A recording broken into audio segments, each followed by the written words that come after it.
गोष्ठी कवि के हमारे YouTube चैनल में आपका हार्दिक स्वागत है।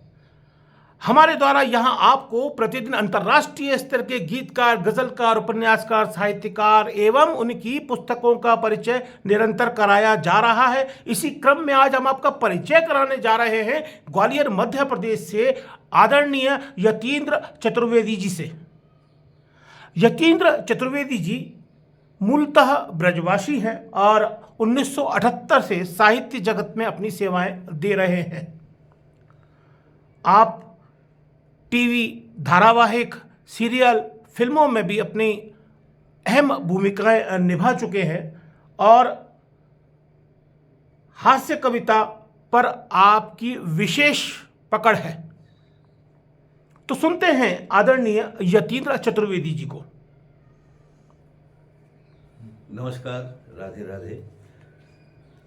जैसा कि हमें बताया गया कि मैं मूल रूप से ब्रजवासी हूँ और हाल ही में 2022 में मैं जी टीवी के धारावाहिक मिठाई में मैंने काम किया था और 12 घंटे सेट पे वहाँ रहना पड़ता था। एक शिफ्ट होती थी 12 घंटे की। तो हमारे प्रोड्यूसर डायरेक्टर ने मुझसे कहा कि ये एक बंगला गीत है, क्योंकि मूल रूप से जो मिठाई है वो बांग्ला का ही धारावाहिक है और मिठाई जो है एक लड़की का नाम है, हीरोइन का नाम है, वो मिठाई ही बेचती है, आलू जलेबी, जो गोवर्धन में जिसका भोग लगता है। तो जैसे कि नायिका के जीवन में उतार चढ़ाव आते हैं तो भगवान का स्मरण करती है। तो एक बंगला का एक गीत था, नैनन नैन में एक ही शब्द मुझे समझ में आया था कि नौयन ही नौयम, मतलब नैनो ही नैनो में। तो मैंने उसकी धुन पर वो गीत रचा है, वो यहाँ पहले सबसे पहले प्रस्तुत कर रहा हूँ। वो गीत इस तरह से है। नैनन नैनन उर्वश्यो है मेरो प्यारो गोपाल, नैनन नैनन उर्वश्यो है मेरो प्यारो गोपाल, माखन मिश्री भोग पावे मेरो प्यारो गोपाल, नैनन नैनन उर्वश्यो है मैं मगन तेरी लगन में दुख हरो गोपाल, और शीश पे है मोर पाखी तिलक सो है भाल, नैनन नैनन उर्वश्यो है मेरो प्यारो गोपाल, नैनन नैनन उर्वश्यो है छवि तुम्हारी मनोहारी, छवि तुम्हारी मनोहारी गले में जयमाल, और टेरत टेरत मैं हूँ हारी देवकी के लाल, नैनन नैनन उर्वश्यो है मेरो प्यारो गोपाल, नैनन नैनन उर्वश्यो है मेरो प्यारो गोपाल, माखन मिश्री भोग पावे मेरो प्यारो गोपाल। एक मैं अपने बारे में और बता दूं कि मैं आकाशवाणी में कार्यरत रहा हूँ, आकाशवाणी मथुरा, आकाशवाणी ग्वालियर और आकाशवाणी शिवपुरी में भी। तो आकाशवाणी को मैं एक पूजा गृह की तरह मानता हूँ, जहाँ पर कि गुणी लोग, साधक लोग आते हैं हर क्षेत्र के, हर विधा के। जैसे हमारे आदरणीय मुरारी लाल गुप्ता जी की देश, इनकी मैंने बहुत रिकॉर्डिंग की है।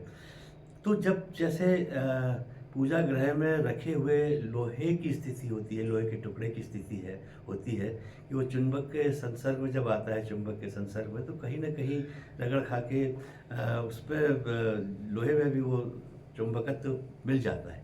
तो ऐसे ही संसर्ग से जो कुछ मुझे गुण मिले हैं, मैं आपको एक गज़ल सुनाता हूँ। हमारे काजी तनवीर साहब जो पास ही रहते हैं वहाँ आकाशवाणी के पास, और हमारे अधीनस्थ रहे हैं मदन मोहन मिश्रा दानिश साहब। तो मैंने उनसे कहा कि भाई हमें भी गज़ल कहना सिखाओ। तो काजी साहब ने एक पंक्ति दी मुझे कि मैं कूजे में समंदर देखता हूँ, इसे आप लिखिए, समस्या पूर्ति जैसे होती है। तो मैंने कहा कि कूजे का तो मतलब, मैं ब्रजवासी था, मैंने कूजे को मतलब ही ना वो पता मैं कैसे लिखूँगा। बोले कूजे कहते हैं किसी जल के पात्र को। तो फिर मैंने कहा कि भाई मैं कूजे में क्यों देखूं, मैं कतरे में क्यों ना देखूं समंदर। तो बोले तुम कतरे में देखो, हंसी मजाक की बात थी, हास फरियाद। तो गज़ल कुछ इस तरह से बनी थी कि नहीं दिखते वो मंज़र देखता हूँ, नहीं दिखते वो मंज़र देखता हूँ, मैं कतरे में समंदर देखता हूँ। कभी ढलती नहीं जो चंद रातें, कभी ढलती नहीं जो चंद रातें, उन्हीं रातों को दिन भर देखता हूँ, मैं कतरे में समंदर देखता हूँ, नहीं दिखते वो मंज़र देखता हूँ। और एक पंक्ति कुछ इस तरह बनी, मैं अक्सर हारता आया हूँ यारो, मैं अक्सर हारता आया हूँ यारो, मगर खुद में सिकंदर देखता हूँ, नहीं देखते वो मंज़र देखता हूँ, मैं कतरे में समंदर देखता हूँ। मिटे नफ़रत, मुझे काजी साहब ने कहा कि भाई तो अपना कुछ नाम रख लो। तो मैंने कहा कि भाई हम मथुरा वासी जो होते हैं वो ज्ञानी कम प्रेमी ज़्यादा होते हैं। तो प्रेमी की जो उर्दू है उसका जो तर्जुमा है वो उल्फत है। तो मैंने कहा मैं उल्फत रख लेता हूँ अपना नाम, उल्फत। तो कुछ इस तरह से बनी कि मिटे नफ़रत बढ़े उल्फत जहाँ में, मिटे नफ़रत बढ़े उल्फत जहाँ में, मैं ऐसे ख्वाब अक्सर देखता हूँ, नहीं देखते वो मंज़र देखता हूँ, मैं कतरे में समंदर देखता हूँ, मैं कतरे में। और जैसा कि आपने परिचय में कहा कि मैं हास्य कविता भी लिखता हूँ। रिटायरमेंट के बाद कुछ न कुछ खुराफात जो है सोशल मीडिया में चलती रहती है मेरी, उससे मेरा मन भी लगता है। तो एक जो चुनावी परिवेश है तो उसमें उससे संबंधित एक मैंने हास्य कविता लिखी है, वो सुनिए आप। कि सोचूं मैं चुनाव लड़ जाऊं, सोचूं मैं चुनाव लड़ जाऊं, झूठे सच्चे वादे कर कर गारी दूं और गारी खाऊं।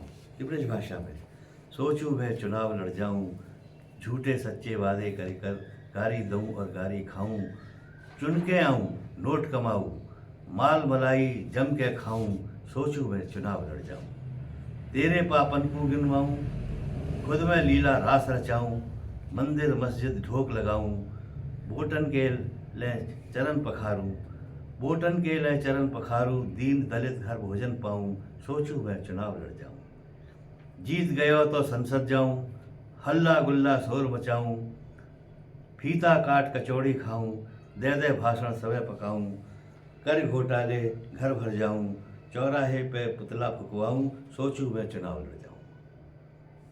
ये सब होता है आज की नेतागिरी में, राजनीति में। घरवारी को तगड़ी लाऊं, तगड़ी हमारे यहाँ कौंधरी को कहते हैं ब्रज में, जो वो महिलाओं की बड़ी आकांक्षा होती है कि उसका पति उसके लिए तगड़ी लेकर आए।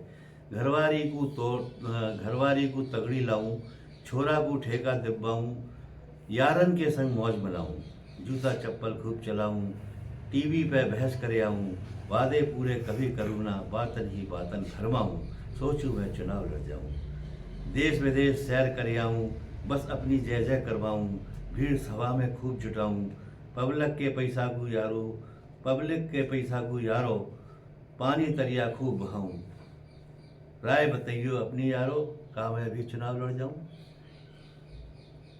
वोट तुम्हारे सीट हमारी, वोट तुम्हारे सीट हमारी, ख्वाब तुम्हारे नींद हमारी, मन ही मन में मैं इठलाऊं, जा कुर्सी के लाने भैया, उल्टो सीधो सब कर जाऊं, सोचूं मैं चुनाव लड़ जाऊं, सोचूं मैं चुनाव।